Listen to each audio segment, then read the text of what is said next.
গেল গাড়িতে করে। কালকে রাত্রিবেলা ওনার আশ্রমেও গিয়েছিলাম, তা একটা কুপন পাওয়ার জন্য, যদি ওনার সামনাসামনি প্রবচন পাওয়া যায়। তা ওনার আশ্রমের শিষ্যরা বলেছে যে উনি নাকি এখন একান্তে আছে, কোথায় আছে কেউ জানে না, বাট তাও যাচ্ছি যদি আশায় আশায় দেখা হয়ে যায়। মহারাজজির বাইরে আশ্রমে এসে বসে আছি, আদৌ জানি না এখানে মহারাজজি যাবে কিনা। এখানে আমরা না, এখানে অনেকেই বসে আছে।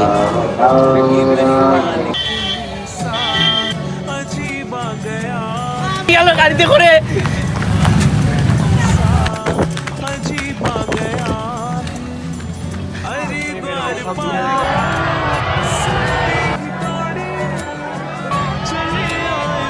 আমি জানি না জীবনে কতটা সফলতা পাবো, বাট যা পাবার অনেকটা পেয়ে গেছি।